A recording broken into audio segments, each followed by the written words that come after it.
மெய்நிகர் நின் காதலே. அத்தியாயம் 20. மொட்டை மாடியில் யாருமில்லா தனிமையில் விழிமூடி விபரீத முடிவினை எடுக்க காத்திருந்த பல்லவியை இதமாய் வந்து தாக்கியது குளிர்காற்று. பயத்தில் மேனி நடுங்க இன்னும் விழிகளை இருக்க மூடியவளின் கரங்களோ யாரோ மென்மையாய் பற்ற அந்த மென்மையில் ஒரு அரவணைப்பையும் ஆறுதலையும் உணர்ந்தாள். பட்டன விழி திறந்து திரும்ப அவளை கண்டவாறு நின்றிருந்தான் மதியன். அவனை கண்டதும் இதுவரை தன்னை பற்றியே யோசித்த தான் ஒரு நொடி கூட இவன் மனது எப்படி இருக்கும் என்பதை யோசிக்கவில்லையே. ஏற்கனவே நிச்சயம் முடிந்து நின்றது மதியனின் திருமணம்.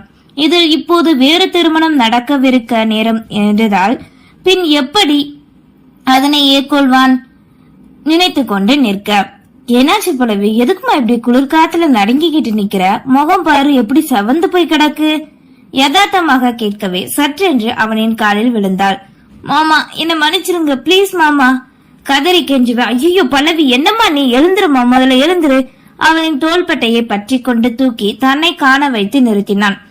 நான் ஏன் மன்னிக்கணும், புரியலடா. மாமா, என்னால உங்களை கல்யாணம் பண்ணிக்க முடியாது ஏங்கிக் கொண்டு கூறவே அதிர்ச்சியாவதை விட பொறுமையாக முதலில் அவளின் மனதில் ஏதோ இருக்கிறது என்பதை புரிந்து அதனை அறிய நினைத்தான். ஏன் என்ன பிடிக்கலையா? எனக்கு எப்பவும் உங்களை பிடிக்கும் மாமா. என்னால உங்களுக்கு துரோகம் பண்ண முடியாது. என் மனசுல வேற ஒருத்தர் இருக்காரு. என்னால இதை யார்கிட்ட சொல்லவும் முடியல. இந்த கல்யாணத்தை நிறுத்தவும் வழியும் தெரியல. அதனாலதான் இப்போ இங்க சாகிறதுக்காக வந்தியா பல்லவி? கேட்கவே தலைகுனிந்து நின்றாள். அடிச்சேன்னு வையே, என்ன காரியம் பண்ண நினைச்ச? எதையோ பறி கொடுத்த மாதிரி மொட்டை மாடிக்கு வரும்போதே நினைச்சேன் நீ இப்படி ஏதாவது பண்ணுவேன்னு. இப்ப மட்டும் நான் வராம இருந்திருந்தா என்ன ஆயிருக்கும்? கோபத்தில் கத்தவே பதில் கூற முடியாது அமைதியாக அழுது கொண்டே நின்றாள். சில நொடி செல்ல தன் மூச்சினை வெளியிட்டு தன்னை நிலைப்படுத்தியவனோ, இங்க வா, வந்து இப்படி உட்காரு கூறியவனோ அவளை அழைத்து கொண்டு வந்து சிமெண்ட் பெஞ்ச் ஒன்றில் அமர வைத்தான். படிச்ச பொண்ணு தானே நீ, இன்னும் எத்தனை வருஷம் தான் இந்த உலகத்துல எல்லாரும் காதலுக்காக செத்துக்கிட்டு இருப்பீங்க? லவ் பண்ண மட்டும் தெரியுது, அதுல எப்படி வெற்றி அடையணும்னு தெரியலையா? டாக்டர் படிச்சிருக்கான்னு எல்லாரும் உன்னை எவ்வளவு பெருமையா சொல்லிக்கிட்டு இருக்கோம். ஆனா நீ இப்படி பண்ற. என் மேல எல்லாரும் அளவு கடந்த நம்பிக்கை வச்சிருக்காங்க. அதனால என்னால எதுவும் பண்ண முடியல மாமா. சரி, இப்படி பண்ணனா எல்லாம் முடிஞ்சிருமா? எனக்கு வேற வழி தெரியல மாமா. இந்த நேரம் இப்படித்தான், வேற வழி தெரியாது. அதுக்கு நீ என்ன பண்ணணும்னு தெரியாம எல்லாருக்கிட்டையும் சொல்லி விருப்பம் கேட்டிருக்கணும். அப்படி செய்ய முடியலன்னா நீ காதலிக்கிறவங்க கிட்ட சொல்லி புரிய வச்சிருக்கணும். அதை விட்டுட்டு இப்படி பண்ணி எல்லாரோட மனசை சாகடிக்க பாக்குறியே. என்னால இது ரெண்டுமே பண்ண முடியாது மாமா. முதல்ல அவங்க யாருன்னு தெரிஞ்சாதானே ஏன் காதலியே சொல்ல முடியும்னா கூறியவளோ அவனின் நினைவில் கதறி அழுதாள். அழாதடா, எல்லாத்துக்கும் ஒரு முடிவு நிச்சயம் இருக்குமா. யாருன்னு தெரியாத ஒருத்தனுக்காக எங்க எல்லாரும் விட்டுட்டு போகணும்னு நினைக்கிற. அப்படி என்ன அவன் உனக்கு முக்கியமா போயிட்டான்? என்ன ஒரு 2-3 வருஷம் காதலிச்சிருப்பியா? எனக்கு அவங்கதான் வேணும் என்று கூறியதை கூறவே தனக்கு இந்த முட்டாய்தான் வேணும் என்று சிறு பிள்ளை அடம்பிடித்து கூறுவது போல் இருந்தது அவளின் செயல். சரிம்மா, அவன் தான் வேணும்னு சொல்ற. சரி, யாருன்னு தெரியாது சொல்றவனை எப்படிமா காதலிச்ச? அது வந்து மாமா, தங்களுக்குள் நடந்ததை எப்படி கூற தயங்கவே. என்னம்மா சொன்னா தானே நான் உனக்கு உதவி பண்ண முடியும். மாமா, நான் உங்க வாழ்க்கையில இதுவரைக்கும் கொண்டு வந்து வீணாக்கிட்டேன். ஆனா நீங்க எனக்கு ஒரு உதவி பண்ணணும்னு நினைக்கிறீங்கன்னா ஏற்கனவே ஒரு தடவை நின்னு போய் இப்ப என்னால மறுபடியும் சாரி மாமா. ஏய், அது எதுக்கு இப்போ? நீ முதல்ல சொல்லு. நான் உங்களை ஒரே ஒரு தடவை, அதுவும் 9 வருஷத்துக்கு முன்னாடி என்று ஆரம்பித்த பல்லவி தங்களுக்குள் எதிர்பாராது நடந்த இதழ் முத்தத்தையும் அதனால் தன்மனம் காதல் கொண்டதையும் கூறினாள்.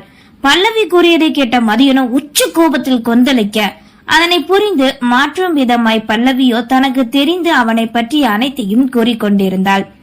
அவங்களுக்கு டாக்டர் படிக்கணும்னு ரொம்ப ஆசையா, அதுக்காகத்தான் நானும் டாக்டர் படிச்சேன். இந்த ஃபீல்டுல போயாவது அவங்கள கண்டுபிடிக்கலான்னு தான். ஆதி அண்ணா இறந்த அப்புறம்தான் எனக்கு அவங்க மேல காதலே வந்தது. ஆனா எங்களுக்குள்ள நடந்தது மட்டும் எனக்கு ஒரு நாள் மறந்தது கிடையாது மாமா. என்ன நானே கண்ணாடி பார்க்கும் போதெல்லாம் ஏதோ என்னையே அவங்க கிட்ட இழந்தது மாதிரி தோணும். அவங்க நினைப்புல இதுவே போதும் தான் இருந்துடலான்னு நினைச்சேன். ஆனா திடுதுப்புன்னு நமக்கு கல்யாணம் ஏற்பாடு பண்ணுவாங்கன்னு நான் நினைக்கல. என்கிட்ட 2 வாரத்துக்கு முன்னாடிதான் கல்யாணம்னு சொன்னாங்க. எனக்கு என்ன பண்ணணும்னு தெரியல. மறுபடியும் பெரியம்மா ஊருக்கே போய் தேட முயற்சி பண்ணதுல கிடைச்சது என்னவோ எனக்கு தோல்விதான். அவங்க சென்னையில இருக்காங்கன்னு மட்டும் என்னால புரிஞ்சுக்க முடிஞ்சது என்று நடந்த அனைத்தையும் மதியனிடம் கூறி முடிக்க அவளின் தவிப்பினை உணர்ந்து கொண்டான். அந்த நொடி அவனின் மனம் உறுதி கொண்டது என்னவோ பல்லவியை அவனோடு எப்படியாவது சேர்த்து வைக்க வேண்டும் என்பது மட்டுமே. சரி பல்லவி, இப்ப எனக்கு ஒரே ஒரு சத்தியம் மட்டும் பண்ணிக்கொடு. இனி என்ன நடந்தாலும் இப்படி ஒரு விபரீத முடிவை எடுக்கவே மாட்டேன்னு. எங்க எல்லாருக்கும் உன்ன மாதிரி ஒரு பல்லவி கிடைக்க மாட்டாமா அதுக்கப்புறம் என்க தன் தவறினை நினைத்தவளோ அவனுக்கு சத்தியம் செய்து கொடுத்தாள். இனிமே இப்படி பண்ண மாட்டோமாமா. ஆனா இந்த கல்யாணம் கூற வர ஒரு ரூமுக்கு போய் இந்த நகையெல்லாம் கலட்டி வச்சுட்டு பேக் எடுத்துட்டு வா, நம்ம இங்க இருந்து கிளம்பலாம். எழுந்து நின்று எடுத்த முடிவில் உறுதி என்பது போல் கூறினான். மாமா, அத்தை எல்லாரும் நாளைக்கு நம்மளை பத்தி அதிர்ச்சியோடு கேட்கவே, இந்த கல்யாணத்தை இப்போதைக்கு நிறுத்தணும் தான் இதுதான் வழி. நம்ம இப்படி பண்ணா மட்டும்தான் இதுல இருந்து தப்பிக்க முடியும். நீ மட்டும் போனா அது அவமானம். என் கூட நீ வந்தா அது யாருக்கும் பெருசா எடுத்துக்கிட மாட்டாங்கம்மா என்று அப்போதைக்கு அவளின் மனதினை மாற்ற வேண்டும் என்பதால் மட்டும் அப்படி கூறினான்.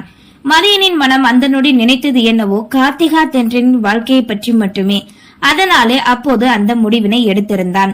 கூறியது போலவே எதை பற்றியும் யோசிக்காது மனம் முழுவதும் தன்னவன் மட்டுமே நிறைந்திருக்க மதியனோடு மண்டபத்திலிருந்து அந்த இரவே கிளம்பினாள் பல்லவி. Flashback finished. எதையோ நினைத்து கொண்டு விரித்த பார்வையோடு உறங்காமல் அப்படியே அமர்ந்திருந்த பல்லவியை கண்ட மகா எழுந்து அமர்ந்தாள். என்னாச்சு டாக்டர், இன்னும் ஒரு நாள் இருக்க சொன்னது தூக்கம் வரலையோ? நித்திரையை கலக்கத்தில் கேட்கவே இந்த உலகத்திற்கு வந்தாள் பல்லவி. ஒண்ணுல்ல மகா, தூக்கம் வரல, நீ படு, நானும் படுக்கிறேன் கூறிய பல்லவி படுக்க உறக்கம் மட்டும்தான் வரவே இல்லை. நினைவு முழுவதும் அன்று மதியனோடு தான் வந்ததையும் இன்று தங்களுக்கு திருமணமாகவில்லை என்ற உண்மை தெரிந்தது தன்னால் தான். குற்ற உணர்வில் தவித்த யுவனிதன் குரலே செவியில் ஒலித்தது. இப்படி அவன் தவிக்க கூடாதா என்று தானே தான் அவனை பார்த்த பின் இத்தனை நாட்களும் வேண்டியது. இப்போது தன் வேண்டுதல் அனைத்தும் பொய்யாகவே இனி எப்படி யுவனிதன் தன்னை காண்பான் என்று அந்த நொடி கூட காதல் கொண்ட மனம் அவனை பற்றி மட்டுமே யோசித்தது. அதே நேரம் இங்கே தங்கள் மூவருக்கும் இடையில் நடந்த அனைத்தையும் இன்று தன் மனைவியான ஜோஷனாவிடம் மதியன் கூறி முடிக்கவே அவன் நெஞ்சில் சாய்ந்து இடையோடு கட்டி கொண்டாள் ஜோஷனா. பல்லவிக்காக அவன் செஞ்ச தியாகம் இன்று வரை துணை நின்று அதைவிட இருமுறை திருமணம் என்ற பெயரில் அவன் மனதளவில் பட்ட வேதனை எப்படி இருக்கும் நினைத்து கூட பார்க்க முடியாது. மேலும் அவனோடு ஒண்டவே தனக்கு அவளின் அணைப்பு தேவை என்பது போல் மதியனுமே அவளை அணைத்துக் கொண்டான். ஆனால் அந்த அணைப்பினை முழு மனதோடு மட்டும் ஏற்க முடியவில்லை. தன்னை நம்பி மட்டுமே வந்த பல்லவிக்கு அவளின் வாழ்க்கையை தான் கொடுத்த பின் தான் தன் வாழ்க்கை நினைத்தவனோ ஜோஸ்னாவை தன்னிடமிருந்து விலக்கினான். என்ன மன்னிச்சிரு, என்னால இப்போ உன்னை ஏத்துக்க முடியாது. அதனை அவளின் முகப்பார்த்து கூற முடியாது. திரும்பி நிற்கவே, நீங்க ஏத்துக்கலன்னா என்ன மதியன், நான் ஏத்துக்கிட்டேன்ல, அது போதும். யுவா இப்படி ஒரு காரியம் பண்ணுவான்னு நான் நினைச்சு கூடி பாக்கல. பாவம் பல்லவி, 1 வருஷமா என்ன 9 வருஷமா எப்படி தவிச்சு போயிருந்திருப்பா. நல்ல வேலை அவங்களுக்கு நீங்க துணையா இருந்தீங்க. நான் இது நாள் வர உங்களை மெட்டல் மேனா தான் நினைச்சேன். ஆனா நீங்க தான் என்னோட சூப்பர் ஹீரோ. நீங்க எனக்கு ஹஸ்பண்டா கிடைக்க நான் ரொம்ப கொடுத்து வச்சிருக்கணும் மதியன். I love you so much. அவனின் கரங்களை பற்றி கொண்டு சந்தோஷமாக கூறினாள். சரி நீ கிளம்பு, நேரமாச்சு. பிளீஸ், நான் உங்க கூடவே உங்க வீட்டுக்கு வந்துட்டா. பல்லவி எப்படி 9 வருஷமா தவிச்சுக்கிட்டு இருந்தாளா. ஆனா நீங்க இல்லாம என்னால 1 நிமிஷம் கூட தவிக்க முடியாது மதியன். பிளீஸ். எப்போ முறையா உங்களை ஹாஸ்பிட்டல்ல வச்சு பார்த்தனோ அப்பவே எனக்கு புரிஞ்சது நீங்க 2 ஹஸ்பண்ட் அண்ட் ஒய்ஃப் இல்லைன்னு. எனக்கு உங்ககிட்ட ஏதோ ஒரு ஈர்ப்பு இருந்தது. அதுக்கப்புறம் கொஞ்சம் கொஞ்சமா நாள் போக போகதான் உங்களை பத்தி நான் அதிகமா யோசிக்க ஆரம்பிச்சேன். அந்த நொடி நான் என்னையே மறந்தேன் மதியன். தினமும் உங்களை பார்க்கலன்னா அந்த நாளே எனக்கு நல்லாவே போகாத மாதிரி இருக்கும். யுவா ஃபாரின்ல இருந்து வந்த மறுநாள் நாங்க ஹாஸ்பிட்டல் வரும்போது பல்லவி பத்தி பேசிக்கிட்டே இருந்தான். அப்போ நான் உங்களை பார்க்க மறந்துட்டேன். அன்னைக்கு எனக்கு அப்படி ஒரு தவிப்பு. அப்பதான் ஏதோ எனக்குள்ள இருக்குன்னு புரிஞ்சுக்கிட்டேன். இதை நீங்க என் கழுத்துல கட்ட போற கொஞ்ச நேரத்துக்கு முன்னாடி கூட இவன் என்னை இப்போ எதுக்கு கட்டிக்கவா போறான்னு நினைச்சேன். சத்தியமா இப்படி நடக்கும் நான் எதிர்பார்க்கலங்க. அப்பதான் புரிஞ்சது எனக்குள்ள உங்க மேல வந்திருக்கிறது காதல்னு. நீங்க இல்லாம என்னால இருக்கவே முடியாது மதியன் என்று தன் மனதில் முதைத்த காதலையும் தவிப்பினையும் கூற ஜோஷ்னாவின் கரங்களை ஆறுதலாய் பற்றியவனோ நெருங்கி மென்மையாய் நெற்றியில் எதில் பதித்து, பல்லவி எங்க எல்லாரையும் விட அவளோட காதல் மேல முழு நம்பிக்கை வச்சிருந்தா. எப்படியாவது அவங்கள கண்டுபிடிச்சு தன்னோட காதல சொல்லி அவன் கூட சந்தோஷமா வாழணும்னு நினைச்சுதான் காத்துக்கிட்டு இருந்தா. ஒரு வழியா அவளோட தேடல் முடிஞ்சது. ஆனா அப்ப அவளோட வாழ்க்கை கேள்விக்குறியாய் நின்னது. யுவனிதன் யாருன்னே தெரிஞ்ச அன்னைக்கு அவன் பட்ட கஷ்டம் எங்க மறுபடியும் விபரீத முடிவால் எடுத்துருவாளோங்கிற பயம்தான் எனக்கு. அதுக்கப்புறம் அவளுக்கு நான் புரிய வச்சேன். உனக்கும் அவனுக்கு கல்யாணம்னு உங்க தாத்தா சொன்னதா வந்து சொல்லும் போது ஏன்னு தெரியல, அவளை விட ஏன் மனசு அதிகமா வேதனைப்பட்டுச்சு. அவ காதல சொல்லாம இருந்ததுக்கு தடையா இருந்தது நீ மட்டும்தான்.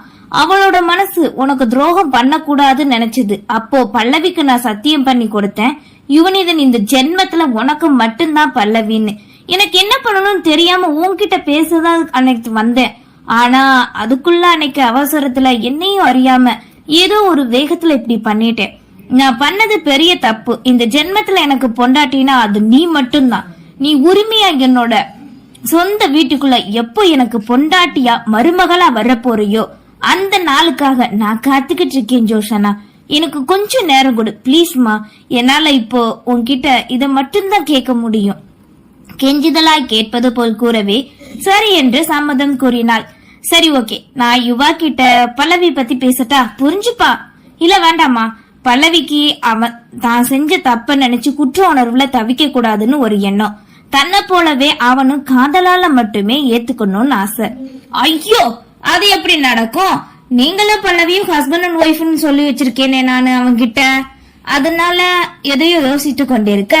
என்னாச்சு யுவா? ஏன் 4-5 நாள் நைட் ஷிப்ட் வந்தான்? வந்த முதல் நாள் எதுக்குன்னு சொல்லாம கொள்ளாம எங்கேயோ போயிட்டான். இது நாள் வரை கல்யாண பேச்சு எடுத்தாலே வேண்டான்னு சொன்னவன் இப்ப ஏன் சரின்னு சொன்னான்னு எனக்கு புரிஞ்சிருச்சு. எப்படியாவது பல்லவிக்கு கல்யாணம் முடியலன்னு அவனுக்கு தெரிஞ்சாகணும். நல்ல வேலை இப்ப 2 பேரையும் ஒன்னா கேம்புக்கு அனுப்புனேப்பா. தேங்க்ஸ் ஜோசனா. கவலைப்படாதீங்க மதியன், நிச்சயமா நாளைக்கு இவங்க திரும்ப வரும்போது நல்ல ரிசல்ட் கிடைக்கும். நம்ம 4 பேரும் சீக்கிரமா சேர்ந்து நல்லபடியா வாழுவோம். உறுதியாக நம்பிக்கையூட்டும் விதமாய் கூறவே சரி நேரமாச்சு கிளம்பலாம், உன் வீடு வரைக்கும் நான் கூட வரேன். எதுக்கு கஷ்டம், நான் போய்க்கிறேன் மதியன், நாளைக்கு பார்க்கலாம், குட் நைட் என்றவளோ திரும்ப ஒரு நிமிஷம் வேகமாய் அழைக்கவே அவனின் புறம் திரும்பினாள். சொல்லுங்க. அவனின் விழிகளை பார்த்து கேட்க அருகில் நெருங்கியவனோ அவளின் நெஞ்சம் தொட்டு தொங்கிய மஞ்சள் கயிற்றினை தொட்டு எடுக்கவே ஐயோ நல்லவேளை ஞாபகப்படுத்தினீங்க கூறியவாறு வாங்க பார்க்க அவனின் கரங்கள் அதனை தழுவியது.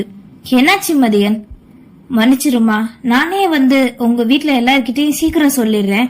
பொன்தாலி இருக்க வேண்டிய இடத்துல இப்படி மஞ்சள் கிழங்கு கூற முடியாமல் தவிக்கவே மதியன் எங்களோட தாத்தா காலத்துல இப்படிதான் கல்யாணம் பண்ணுவாங்களாம். எதா இருந்தாலும் என்ன உங்க கையால தானே இதை நீங்க கட்டினீங்க, அப்புறம் என்ன மதியன் என்க பெருமூச்சு ஒன்றை விட்டு அதனை விடவே தன் நெஞ்சுக்குள் அதனை புதைத்துக் கொண்டாள். அதன் பின் காரனை எடுத்துக்கொண்டு கிளம்பவே வரவேண்டாம் என்று கூறினாலும் வருவேன் என்பது போல் ஜோசனா வீடு செல்லும் வரை தன் பைக்கின் பின்னே வந்தான் மதியன். மனம் முழுவதும் பேர ஆனந்தம். விரைவில் தாங்கள் கைகூடி ஒன்று சேர்வோம் என்ற நம்பிக்கையில் அந்த பயணத்தை இருவருமே செலுத்தினர். நன்றி.